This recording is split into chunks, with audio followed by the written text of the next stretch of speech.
الحمد لله رب العالمين، والصلاة والسلام على سيد الأنبياء والمرسلين وعلى آله وأصحابه أجمعين. أما بعد، فأعوذ بالله من الشيطان الرجيم. بسم الله الرحمن الرحيم.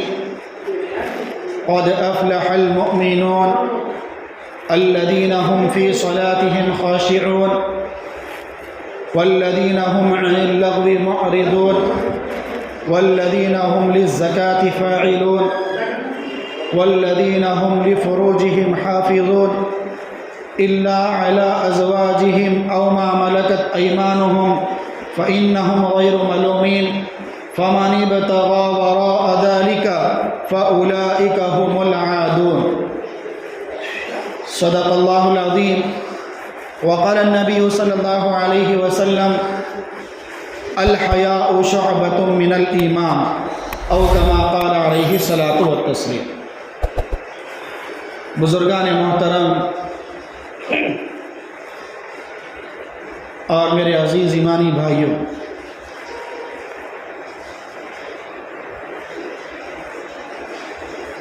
خطبے کے بعد جو آیتیں آپ کے سامنے تلاوت کی گئی ہیں، یہ سورۃ المؤمنون کی آیات ہیں، اور ان آیات کے اندر اللہ تبارک و تعالیٰ نے ان ایمان والے بھائیوں اور بہنوں کی تعریف کی ہے کہ جس کے اندر یہ صفتیں، یہ علامتیں پائی جائیں، وہ کامیاب ہو جائیں گے. ان کی تعریف کی اور کہا کہ جن مسلمان بھائیوں کے اندر یا بہنوں کے اندر یہ صفات، یہ عادتیں اگر ہے تو وہ کیا ہو جائیں گے؟ وہ کامیاب ہو جائیں گے، دنیا کے اندر بھی کامیاب ہو جائیں گے، اور آخرت کی جو لامحدود زندگی آنے والی ہے اس کے اندر بھی اللہ تبارک و تعالیٰ ان کو کامیاب اور کامران کریں گے. قد افلح المؤمنون الذين هم في صلاتهم خاشعون، یہ پوری صفتیں بیان کی کہ جو اپنی نمازوں کے اندر خشوع اختیار کرنے والے ہیں. والذین هم عن اللغو معرضون، کہ جو فضول اور بیکار باتوں سے اپنے آپ کو بچانے والے ہیں، اعراض کرنے والے ہیں. والذین هم للزکاة فاعلون، اور جو لوگ اپنے مالوں کی زکوٰۃ ادا کرنے والے ہیں. والذین هم لفروجهم حافظون، اور جو لوگ اپنی شرمگاہوں کی حفاظت کرنے والے ہیں. تو یہ چوتھی آیت، جو لوگ اپنی شرمگاہوں کی حفاظت کرنے والے ہیں، اس کی کچھ تفسیر اور اس کے ماتحت جو باتیں تھیں انشاءاللہ پچھلے جمعے کو میں عرض کر دیا تھا، اور بھی کچھ باتیں، اور بلکہ بہت ساری باتیں اس آیت کے اندر جمع ہے، کہ خصوصی طور پر دو باتیں یہاں پر لائی گئی ہیں. ایک ہے نظر کی حفاظت اور ایک ہے پردہ. دونوں چیزیں ہیں، کیونکہ اللہ تبارک و تعالیٰ نے انسان کو پیدا فرمایا تو انسان کے اندر دو جنسیں رکھی، دو صنفیں رکھی، ایک مرد ہے ایک عورت ہے، ایک مذکر ہے اور ایک کیا ہے؟ مؤنث ہے. تو دونوں کے اندر ایک جذبہ رکھا تسکین کا، کہ مرد کو اپنی جنسی خواہشات پوری کرنے کا جذبہ پیدا ہوتا ہے، اسی طرح عورتوں کے اندر بھی جنسی خواہشات پورا کرنے کا جذبہ پیدا ہوتا ہے. تو اب اگر اس جذبے کو پورا کرنے کے لیے اگر تیسرا کوئی حلال راستہ اگر نہ رکھا جاتا تو انسان کیا ہے؟ گناہوں کے اندر مبتلا ہو جاتا. تو اللہ نے ایک نظام بنایا اور ایک طریقہ پیدا کیا کہ مسلمانوں کے لیے اپنے جنسی جذبات کو پورا کرنے کے لیے اللہ نے ایک طریقہ رکھا، اور وہ طریقہ ہے نکاح. کہ نکاح کے ذریعے سے اپنے جذبات کو، اپنے خواہشات کو کیا کرو؟ پورا کرو. لیکن دوسرا اور تیسرے راستے سے کوئی کام نہیں کرنا، یعنی زناکاری کے اندر، بدکاری کے اندر مبتلا نہ ہونا، جو اللہ نے حلال طریقے سے بلکہ ثواب کے ذریعے سے تمہارے سامنے رکھا ہے، اس راستے پر چلو گے تو اللہ کیا کر رہے ہیں کہ تمہیں ثواب بھی ملے گا اور تمہیں کیا ہے؟ تمہاری خواہشات بھی پوری ہو جائے گی. اسی لیے ایک اللہ تبارک و تعالیٰ نے ایک کشش رکھی ہے عورت کے اندر کہ مرد اس کو دیکھے تو اس کی طرف فوراً کیا ہو جاتا؟ لپک جاتا، فوراً اس کی طرف نظریں مارنے لگ جاتا۔ تو اسی لیے اللہ تبارک و تعالیٰ نے حکم دیا کہ عورتیں کیا کریں؟ پردہ کریں۔ عورتیں کیا کریں؟ پردہ کریں۔ اور مردوں کے لیے کیا حکم ہے؟ مردوں کے لیے بھی ہے یہ حکم، عورتوں کے لیے بھی ہے، لیکن خاص طور پر مرد اس کے اندر آئیں گے کہ اپنی نظروں کی حفاظت کریں۔ سامنے عورت کو پردہ کرنا ہے اور ہمیں نظروں کی حفاظت کرنا ہے، یعنی نظر اپنی نیچی رکھنا ہے۔ اگر غلطی سے کسی غیر محرم عورت کے اوپر نظر پڑ جاتی ہے، کسی لڑکی کے اوپر نظر پڑ جاتی ہے، تو اسی وقت اپنی نظر کو ہٹا لیں تو گناہ نہیں ہوگا۔ لیکن ایک مرتبہ نظر پڑ گئی تو آپ دل میں یہ سوچے ایک مرتبہ دیکھ لیا، دوسری مرتبہ بھی دیکھ لوں گا، گناہ تو ہو گیا ویسے بھی، اور ایک مرتبہ گناہ کر لوں گا، یہ سوچ کر اگر آپ دوسری بار نظر ڈال رہے ہیں تو یہ بد نظری ہے، اس کا گناہ آپ کو ہوگا۔ پہلی مرتبہ جو غلطی کی وجہ سے نظر پڑ گئی اس پر کوئی پکڑ نہیں ہے، لیکن دوسری مرتبہ آپ زبردستی ڈالیں گے، اپنی خواہشات کو پورا کرنے کے لیے ڈالیں گے، اپنے دل کو تسلی دینے کے لیے ڈالیں گے نظر، تو اس پر کیا ہے؟ عذاب ہوگا، اس پر سزا اور پکڑ ہوگی۔ تو اسی لیے اس آیت کے اندر اللہ تبارک و تعالیٰ نے کیا بتایا کہ مرد کیا کرے؟ اپنی نظروں کی حفاظت کرے، اور عورتیں کیا کریں؟ پردہ کریں۔ اب پردہ کتنا کرنا ہے؟ پردے کی شرعی حد جو ہے وہ کیا ہے؟ کیا عورت چہرے کو کھلا رکھے گی اور پورا برقع پہن لے گی؟ اب برقع پہنیں گے تو جیسا کہ ماڈرن زمانے کے اندر جو خواتین پہن رہی ہیں کہ پورا ٹائٹ اور چست برقع پہن رہی کہ جسم کے اعضاء نظر آ رہے، تو کیا ایسا برقع پہننا یہ برقعے میں شامل ہوگا یا نہیں ہوگا؟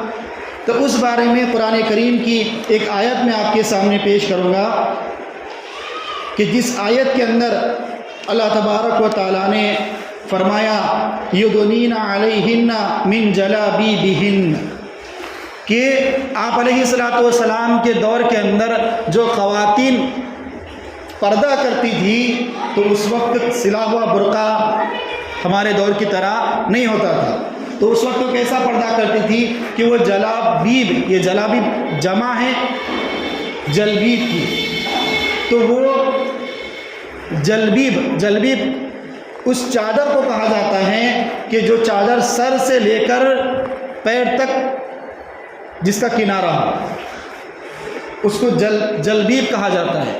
تو اس زمانے کے اندر عورتیں کیا کرتی تھی؟ جلبیب کو اپنے سروں کے اوپر ڈالتی، ایسا ڈالتی کہ سر سے لے کر کے سر کے بالوں سے لے کر پیر کے انگوٹھے تک سارا جسم چھپ جاتا تھا، تو اس کو جلبیب کہا جاتا ہے۔ تو اللہ تبارک و تعالیٰ نے قرآن کریم کے اندر فرمایا یدنین علیہن من جلابیبہن، کہ آپ ان عورتوں کو حکم دیجئے کہ وہ اپنی جلابیں کیا کرے؟ ڈالے اپنے جسم کے اوپر، اپنے جسم کے اوپر لپٹنے کا حکم نہیں دیا، کیا کہا؟ لٹکاؤ، یعنی سر پہ ڈالو تو پورا نیچے تک لٹکنا چاہیے، باندھنا نہیں، کیونکہ اس زمانے میں برقع نہیں ہوتا تھا ٹائٹ۔ اس لیے اس آیت کی روح سے جو ہے عورتیں کس طرح پردہ کرے گی کہ پورا جسم عورت کا کیا ہے؟ سر کے بال سے لے کر پیر کے ناخن تک پورا کا پورا کیا ہے؟ ستر ہے۔ البتہ گھر کے اندر عورتیں رہتی ہیں، اب وہاں پر برقع پہن کر کام کرنا مشکل ہوگا، کیونکہ پردہ ہوتا ہے، دیور کا بھی پردہ ہوتا، تو اب وہاں پر اس کے لیے کیا ہے؟ دشواری ہے۔ تو ایسی صورت میں کیا کرے گی گھر کی خواتین کہ وہ دوپٹہ اوڑھے گی اس طرح کہ سر کا کوئی بھی حصہ، کوئی بھی بال نظر نہ آئے، صرف چہرے کو کھلا رکھ سکتی ہے، دونوں ہاتھوں کو اور دونوں پیر، اس کے علاوہ جسم کا پورا جو حصہ کپڑوں سے اور لباس سے جو ہے بھرا ہوا ہونا چاہیے۔ بات سمجھ آئی؟ لیکن جب یہ عورتیں کسی ضرورت کی وجہ سے کسی کام کے لیے اگر باہر نکلتی ہیں تو اس صورت میں قرآن کریم کہتا ہے کہ پھر ایسی صورت میں کیا کرے، وَقَرْنَ فِي بُيُوتِكُنَّ وَلَا تَبَرَّجْنَ تَبَرُّجَ الْجَاهِلِيَّةِ الْأُولَىٰ، کہ جب تم گھر سے باہر نکلو تو بالکل بناؤ سنگار کر کے، میک اپ کر کے، اور اسی طرح خوشبو لگا کر، اور اسی طرح جو ہے اپنے پاؤں کے اندر پازیب یا چین پہن کر جس کی آواز گھنگرو کی طرح بجتی ہو، ایسی بناؤ سنگار کر کے، ایسی زیب تن کر کے، ایسے زیورات کو زیب تن کر کے جانا عورت کے لیے جائز اور درست نہیں۔ کیوں؟ اگر وہ خوشبو لگا کر جائے گی، بعض خواتین یہ سمجھتی ہے کہ پرفیوم ہمارے لیے بھی ہے، حالانکہ حدیث کے اندر اللہ کے رسول صلی اللہ علیہ وسلم نے صاف اعلان کر دیا کہ مردوں کے لیے ایسی خوشبو ہے جو نظر نہیں آتی۔ سمجھیے، مردوں کے لیے ایسی خوشبو ہے جو نظر نہیں آتی، اور عورتوں کے لیے ایسی خوشبو ہے جو نظر آتی۔ مردوں کے لیے کیا ہے؟ عطر ہے، پرفیوم ہے جو نظر نہیں آتا، آپ لگائیں گے نظر نہیں آئے گا، مٹ جائے گا۔ اور عورتوں کے لیے کیا ہے؟ مہندی ہے۔ مہندی کیا ہے؟ ہاتھوں میں نظر آتی، اس میں خوشبو بھی رہتی لیکن وہ دھیمی رہتی، بالکل معمولی سی رہتی۔ تو عورتوں کے لیے ایسی خوشبو استعمال کرنا جائز ہے، اور مردوں کے لیے عطر اور پرفیوم یوز کرنا جائز ہے۔ اگر مرد ہاتھوں پر مہندی لگا اور عورتیں پرفیوم لگانا شروع کر دے تو کیا ہوگا؟ حدیث کے خلاف ہو جائے گا، جس حدیث کے اندر اللہ کے رسول صلی اللہ علیہ وسلم نے فرمایا من تشبہ بقوم فہو منہم، کہ جو جس کی مشابہت اختیار کرے گا وہ انہی میں سے ہے، قیامت کے دن اسی کے ساتھ اٹھایا جائے گا۔ اگر ہمارے دل کے اندر اللہ اور اس کے رسول صلی اللہ علیہ وسلم کی محبت ہے تو قیامت کے دن ہم اٹھیں گے تو اللہ کے رسول صلی اللہ علیہ وسلم کے ساتھ اٹھیں گے۔ ہماری محبت جو ہے اور جو بڑے بڑے حضرت ابو بکر صدیق رضی اللہ تعالیٰ عنہ سے ہیں تو قیامت کے دن ان کے ساتھ ہم اٹھیں گے، حضرت عمر سے ہیں تو ان کے ساتھ اٹھیں گے، حضرت عثمان سے تو ان کے ساتھ اٹھیں گے، حضرت علی رضی اللہ تعالیٰ عنہ سے ہیں تو ان کے ساتھ ہم اٹھیں گے۔ لیکن اگر ہمارے دل کے اندر ایسے لوگوں کی محبت بیٹھی ہوئی ہے کہ ہم تو ان کو جانتے لیکن وہ ہمارے کو نہیں جانتے، تو قیامت کے دن ایسے کافروں، ایسے بدبختوں کے ساتھ اللہ جو ہے ہمیں اٹھائے۔ اللہ حفاظت فرمائے۔ خصوصاً ہمارے نوجوانوں سے میں کہتا ہوں کہ ان ایکٹروں کے پیچھے، ان سیریل اور ڈرامہ بنانے والوں کے پیچھے اپنی زندگیوں کو برباد نہ کریں۔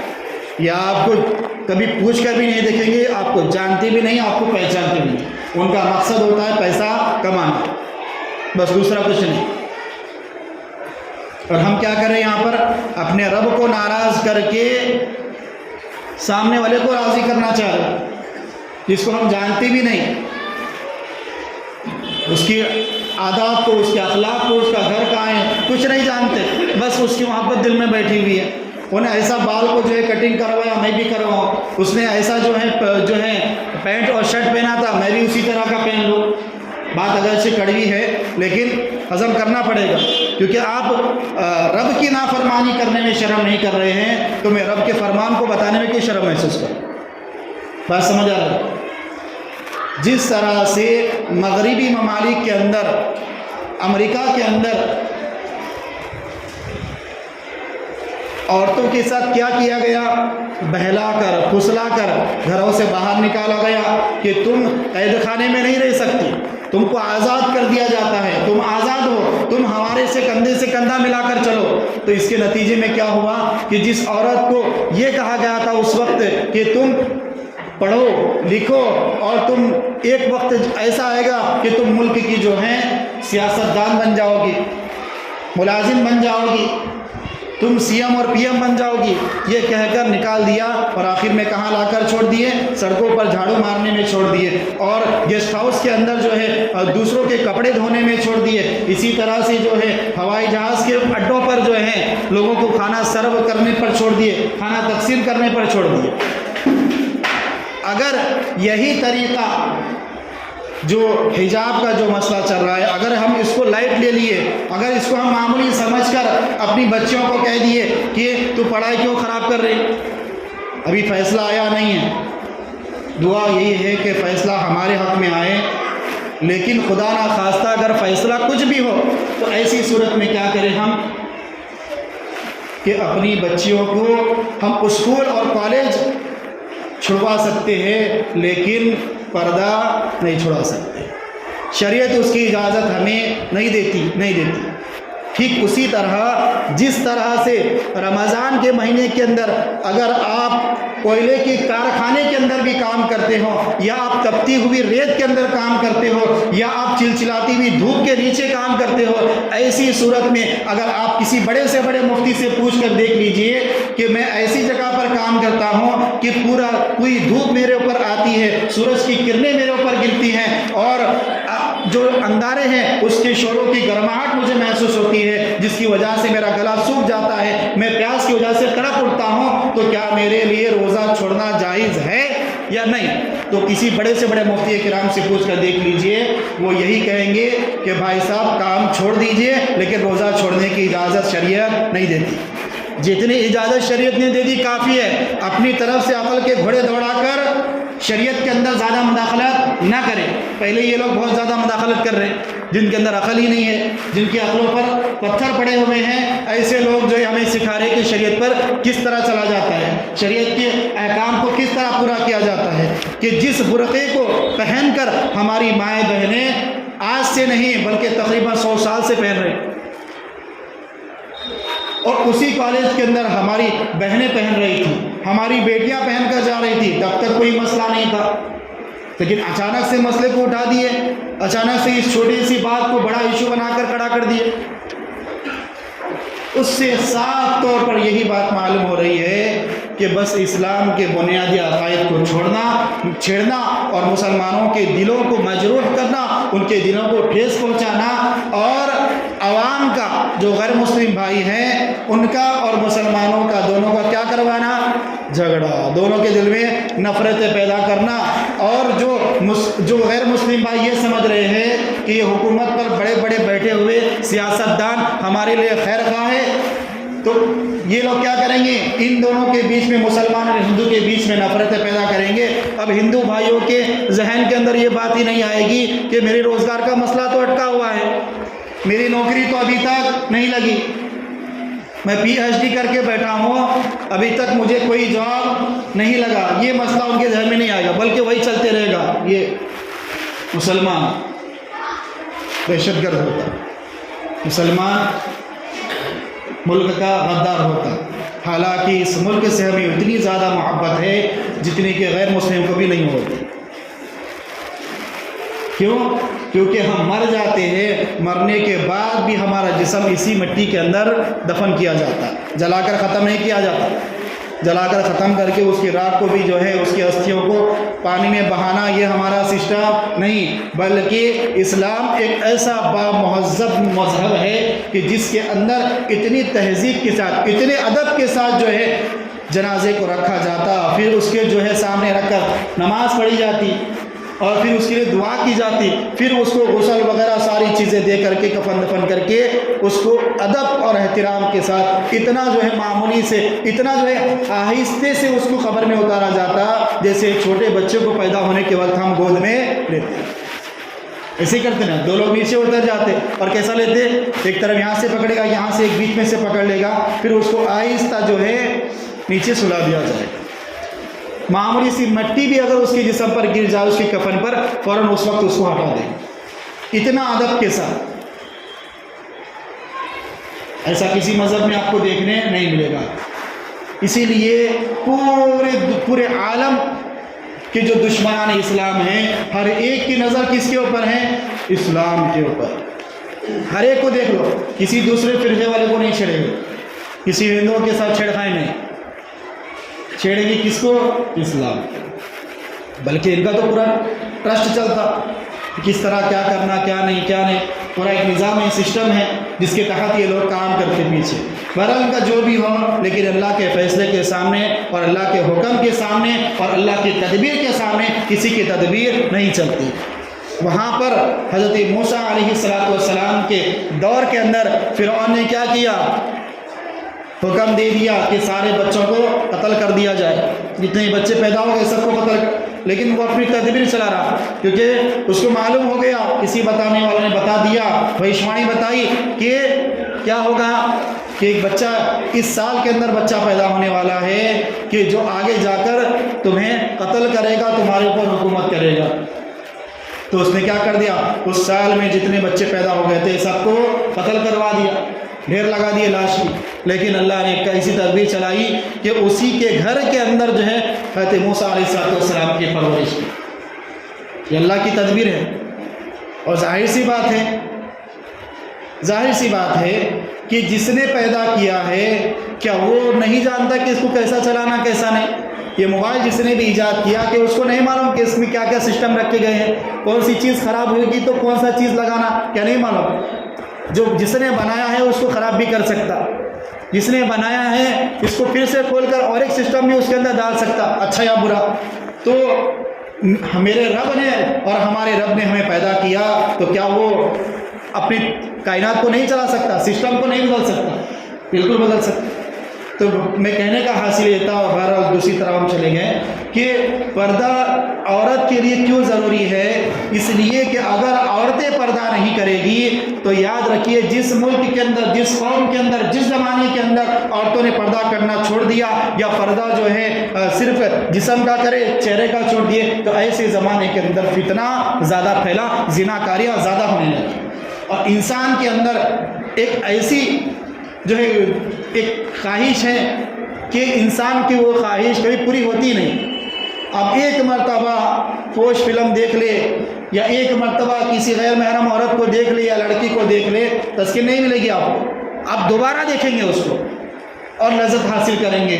ٹھیک اسی طرح جب امریکہ کے اندر چھوٹ دی گئی اور کہہ دیا گیا کہ تم اگر سامنے والی عورت راضی ہے تو رضامندی سے جو چاہے بدکاری کر سکتے، کوئی کیس بک نہیں ہوگا، کوئی ایف آئی آر درج نہیں ہوگی، اور جس طرح چاہے کر لو، جس طرح چاہے بدکاری کرو، کوئی پکڑنے والا نہیں، کوئی کیس کرنے والا نہیں۔ لڑکی کا باپ آ کر کہے گا یا بھائی آ کر کہے گا کہ اس نے ہماری بہن کے ساتھ یا بیٹی کے ساتھ بدکاری کی، تو کوئی کیس بک نہیں ہوگا، رضامندی ہے سب۔ اس کے باوجود بھی زنا کے یعنی زنا بالجبر، زبردستی زنا کرنے کے واقعات زیادہ ہو رہے وہاں پر۔ کیوں؟ اس لیے کہ جب رضامندی سے زنا کر کے تسلی ہو گئی ہے تو آپ زبردستی زنا کر کے دیکھ رہے ہیں کہ اس میں مزہ کے ساتھ آ ہر طرح سے، کیونکہ اسلام کے اندر اللہ تبارک و تعالیٰ نے جو باتیں اپنے حبیب کے ذریعے سے ہم تک پہنچائی ہے اس کے اندر 100% ہمارے لیے کامیابی ہے، 100%۔ برقعے کے اندر دیکھ لیجیے آپ، برقع ہماری مائیں بہنیں پہنتی ہے، ہماری بیٹیاں پہنتی ہے، تو اس کے اندر معلوم نہیں ہوتا، اگر سامنے والا دیکھ بھی لے تو اس کی آنکھیں نظر آئے گی، جو ہمارے یہاں برقع چل رہا تو آنکھیں نظر آئے گی۔ اب آنکھیں بعض مرتبہ 50 سال کی بوڑھی کی بھی آنکھیں اچھی ہوتی، 60 سال کی بوڑھی کی بھی آنکھیں اچھی ہوتی بعض مرتبہ، لیکن اندر کیا ہے اس سے واقف نہیں ہوتے۔ اسی لیے کسی برقعے والے کے ساتھ چھیڑخانی کبھی نہیں ہوتی۔ جو کٹ پہنتے ہیں ان کے ساتھ ہی یہ چھیڑخانیاں اور زنا کے واقعات زیادہ ہوتے ہیں۔ اس لیے اسلام نے جو عورت کو پردے کا حکم دیا ہے یہ عورت پر ظلم نہیں ہے، بلکہ عورت کے لیے کیا ہے، باعث فخر کی بات ہے کہ اس کو باہر جو ہے آوارہ بھیڑیے کی طرح یا آوارہ جو ہے کتے کی طرح پھیرنے کے لیے چھوڑنا نہیں ہے، بلکہ اس کو گھر کی ملکہ اور بادشاہ اور رانی بنا کر گھر کے اندر رکھنا اور کہنا کہ تو جیسا حکم کرے گی سارے کے سارے ویسا کام کریں گے۔ اسلام نے اس کو یہ دیا ہے، یہ پاور دیا، یہ اعزاز اس کو بخشا ہے، تو اس پر فخر کرنا چاہیے۔ اب چند سال پہلے پڑوسی ملک کے اندر عورتوں نے جو ہے نعرہ لگایا، ریلیاں نکالی، احتجاج کیے، پروٹیسٹ کیا کہ ہمارا جسم ہماری مرضی۔ کیا کہا؟ ہمارا جسم ہماری مرضی۔ ہمارا کہاں کا ہمارا جسم ہو سکتا؟ نہ مرد کا اپنا جسم ہے نہ عورت کا اپنا جسم ہے۔ کیوں؟ کیونکہ قرآن کریم کہہ رہا ہے ان اللہ اشتری من المؤمنین انفسکم واموالکم بان لهم الجنہ، کہ اللہ تبارک و تعالیٰ نے ہماری جانوں کو، ہمارے مالوں کو خرید لیا ہے، بان لهم الجنہ، اور اس کی قیمت ادا کی جنت۔ کیا قیمت ادا کی؟ جنت، کہ جنت میں تمہارے لیے دے رہا ہوں اور تمہیں خرید رہا ہوں۔ اللہ نے خرید لیا، ہم بکے ہوئے ہیں، ہمارا جسم بکا ہوا ہے، اب یہ نعرے لگانا ہمارا جسم ہماری مرضی، یہ صرف جو ہے اپنے دماغ سے سوچنا، اور جو مغربی ممالک کو دیکھ کر کہ وہاں پر کتنا آزادانہ ملک ہے اور آزادانہ جو ہے تو ایک فہرست بنائی گئی کہ جس طرح چاہے چل سکتا کر سکتا، وہ آزادانہ نہیں ہے، بلکہ آپ دیکھیں اور جائزہ لے لیں کہ جس ملک کی بہت سارے ہمارے بھائی اور بہنیں نقل اتارتی ہیں، وہاں پر زنا بالجبر کے واقعات، وہاں پر ایکسیڈنٹ کے واقعات زیادہ ہوتے ہیں، حالانکہ وہاں سہولتیں زیادہ ہیں۔ ایکسیڈنٹ کیوں ہوتے ہیں؟ کیوں؟ اس لیے کہ پیتے، ڈرنکنگ کرتے، شراب پیتے، شراب کے عادی ہو گئے، تو شراب کے نشے میں کیا ہو جاتے، حادثات وہاں پر زیادہ ہوتے، حالانکہ ہمارے پاس یہاں پر سسٹم نہیں ہے، پھر بھی یوں چوک پر دیکھیں گے آپ سب چلتے رہتے ہیں، پھر بھی ایکسیڈنٹ نہیں ہوتا۔ یہ خصوصیت ہے ہندوستان کی، بھارت کی۔ بہرحال تو عورتوں کے لیے برقع کیا ہے؟ ضروری ہے پہننا۔ اب اگر خدا نخواستہ یوں سمجھ لیجئے، اللہ نہ کرے، اللہ نہ کرے، آئندہ کوئی بھی حکم ہمارے خلاف آ رہا ہے حجاب کے مسئلے پر، تو پھر کیا ہم اپنی بچیوں کو نقاب اتار کر، حجاب اتار کر، برقع اتار کر کالج اور یونیورسٹی کے اندر بھیجیں گے یا نہیں بھیجیں گے؟ ظاہر سی بات ہے کہ ہم اپنی بچیوں کو نہیں بھیجیں گے، اسلام اس کی اجازت نہیں دے رہا۔ اسلام بالکل بھی آپ کے ساتھ اس معاملے میں نہیں ہے۔ اسلام اس معاملے کے اندر بہت کڑک ہے، بہت سخت ہے۔ کچھ بھی ہو جائے، آپ یوں کہیں کہ گرمی کا موسم ہے روزے نہیں رکھوں گا، نہیں، رکھنا پڑے گا آپ کو، کتنی بھی چاہے گرمی لگ جائے، آپ کا حلق سوکھ جائے، کچھ بھی ہو، لیکن آپ کو روزہ رکھنا پڑے گا۔ اسی طرح سے اگر کوئی بھی حکم آ جاتا ہے تو ہماری بیٹیاں، ہماری بہنیں ہرگز برقع اور حجاب نہیں اتار سکتی، یاد رکھیں۔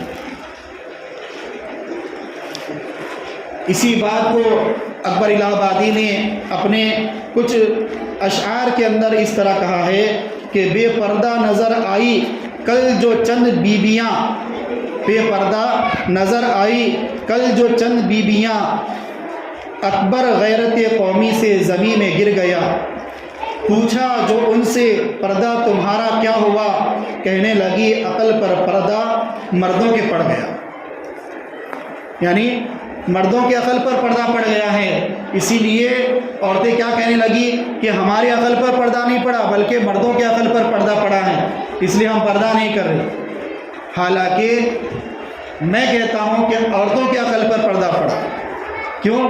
اس لیے کہ انہوں نے اپنی ذہنوں کے اندر دوسرے ملکوں کی نقل اتارنا شروع کر دی، اور موبائلوں کے اندر دیکھ کر جس طرح عورتیں عریانی اور فحاشی پھیلا رہی ہیں، ان کو دیکھ کر نقل اتارنے لگ گئی، جس کی وجہ سے پردہ جو ہے عورتوں کی جو ہے عقل پر پڑا ہوا ہے۔ جو عورتیں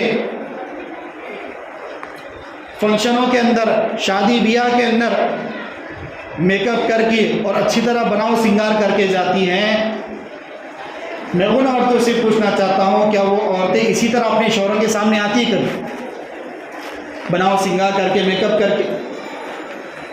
حالانکہ میک اپ کرنا بری بات نہیں ہے، لیکن اپنے شوہر کے سامنے کرے۔ بناؤ سنگار کرنا بری بات نہیں، اپنے شوہر کے سامنے کرے۔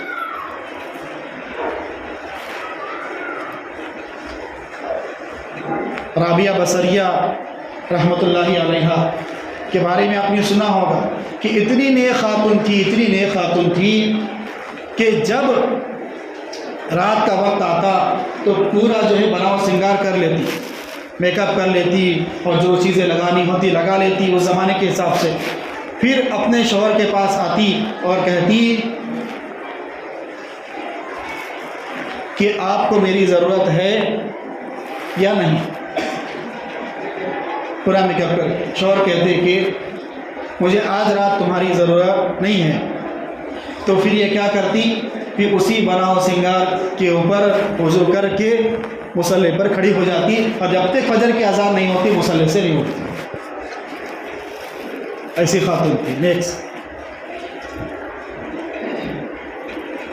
کیوں؟ اس لیے کہ وہ جانتی تھی کہ بناؤ سنگار کرنا بری بات نہیں ہے، لیکن کب؟ جبکہ شوہر کے سامنے کیا جائے۔ اگر بناؤ سنگار کر کے بازاروں کے اندر، مارکیٹ کے اندر، شادی بیاہ کے اندر نکل رہی ہیں تو پھر یہ کیا ہے؟ بری بات۔ ہاں اگر وہ گھر پہ بھی کرتی ہیں اور فنکشن میں کر لیے تو کوئی بری بات نہیں، اچھی بات ہے، لیکن مقصد اور نیت یہ ہونی چاہیے کہ میرے بناؤ سنگار سے اور میرے میک اپ سے جو ہے میرا شوہر خوش ہونا چاہیے، کسی دوسرے کو مجھے خوش کرنا نہیں ہے۔ اسی لیے میرے بھائیوں، پردہ جو عورتوں پر ڈالا گیا ہے یہ اسی لیے کہ ان کی عفت اور عصمت جو ہے اس کی حفاظت ہو سکے، ان کی نگرانی ہو سکے،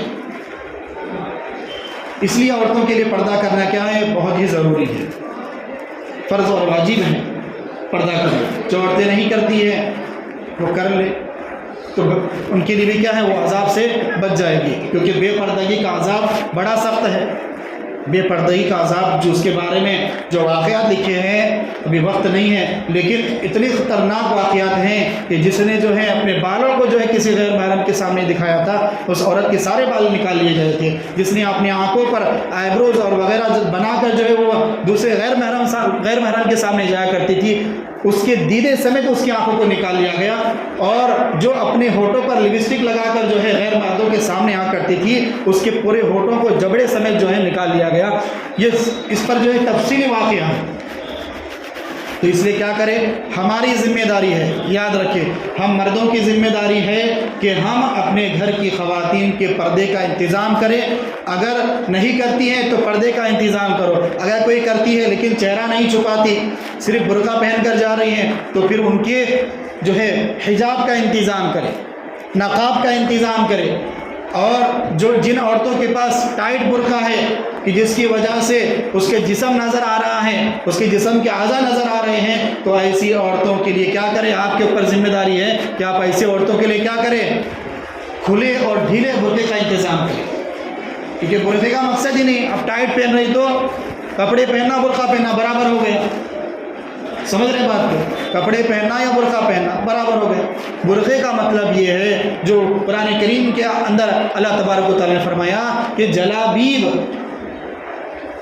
جو حضور کے دور میں پہنا جاتا تھا کہ سر سے لے کر پیر کے انگوٹھے تک سب چھپ جاتا، اور وہ کیسا ہوتا؟ وہ چادر کیسی ہوتی؟ سلی بھی نہیں ہوتی تھی، بلکہ اس کو لپیٹ لیا جاتا تھا، ایسا لپیٹ لیا جاتا کہ وہ چادر لٹکتی تھی، چمٹتی نہیں تھی، لٹکتی تھی۔ تو اسی لیے قرآن کریم کے آیت کے اندر اللہ تبارک و تعالیٰ نے جو بتایا یدرین علیہن من جلابیبہن، کہ اس کے اندر یہی بتایا جا رہا ہے کہ چادر کو یا برقعے کو لٹکائے، چمٹائے نہیں۔ اس لیے اگر گھر کی خواتین اگر ہماری اس طرح کا برقع پہن رہی ہے تو ہماری ذمہ داری ہے مرد حضرات کی کہ ہم ان برقعے کو درست کروائیں۔ اگر ہم نہیں کروائیں گے، ہم جو ہے نظر انداز کر دیں گے، تو پھر اللہ کے رسول صلی اللہ علیہ وسلم کی حدیث ہے کلکم راعٍ وکلکم مسئول عن رعیتہ، کہ ہر ایک ذمہ دار ہے اور ہر ایک کو اس کی ذمہ داری کے بارے میں کل قیامت کے دن پوچھا جائے گا۔ مرد ذمہ دار ہے اپنے گھر کی پوری خواتین کا، بچوں کا، بیوی کا، ہر ایک ذمہ دار ہے اس کا، کیونکہ اللہ نے کسی کو فری نہیں رکھا، کوئی نہ کوئی کسی نہ کسی چیز کا ذمہ دار ہوتا ہے۔ اگر وہ ذمہ داری کو پورا نہیں کر رہا ہے تو گویا کہ وہ کل قیامت کے دن وہ اس سے پوچھا جائے گا کہ تو نے اپنی ذمہ داری کو کیوں پورا نہیں کیا۔